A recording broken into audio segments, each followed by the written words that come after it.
બટાકાના પાકમાં ખેડૂતોને નુકસાનને લઈ કિસાન સંઘના આગેવાનોની બેઠક મળી હતી। પાલનપુર જિલ્લા પંચાયત ખાતે કિસાન સંઘના આગેવાનો એકઠા થયા હતા।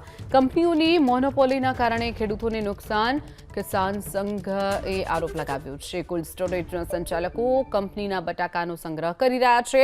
ખેડૂતોના બટાકા કોલ્ડ સ્ટોરેજમાં સંગ્રહ નથી કરી રહ્યા તેવો પણ કિસાન સંઘે આરોપ લગાવ્યો। કરાર વિના બટાકા લેવા માટે કોઈ વેપારી તૈયાર ન હોવાનો પણ કિસાન સંઘનો આરોપ। કંપનીઓ અને કોલ્ડ સ્ટોરેજ માલિકો વચ્ચે કરાર થાય છે, જેના કારણે ખેડૂતો પરેશાન બન્યા છે। સરકાર ખેડૂતો માટે નીતિ નહીં પરંતુ આંદોલન કરીશું તેવું પણ તેમણે જણાવ્યું છે। બટાકાનું થોડું ઉત્પાદન બી સારું મળ્યું છે। બટાકા વધ્યા છે, એના હાથે હાથે ખેડૂતોને બહુ મુશ્કેલી પડી ગઈ છે। ખેડૂતોના બટાકા બહાર ઘણા રહી ગયા છે। એના જવાબદાર છે બધા સ્ટોરેજવાળા અને કંપનીઓવાળા।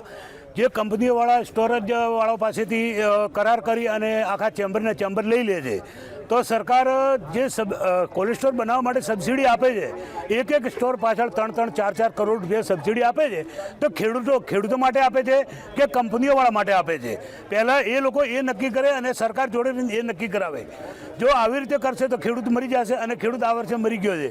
કલેક્ટર સાહેબની અમારી રજૂઆત હતી કે જે ખેડૂતો બટાકો વાવે છે એની અંદર જે કોઈ સ્ટોરો બનાવેલા છે એ સ્ટોર માલિકો ટોટલી પ્રાઇવેટ કંપનીઓને બધા સ્ટોર આપી દીધા છે ભાડાથી। તો ખેડૂતોએ જે કોઈ બટાકા વાવ્યા છે આ ઢગલા પડેલા છે, ખેડૂતોનો બટાકો રજડ્યો છે, બટાકો રોડ પર નોખી દેવો પડે એ પરિસ્થિતિ ઊભી થઈ છે, બરાબર। તો તાત્કાલિક સરકાર સીધા વ્યવસ્થા થવી જોઈએ।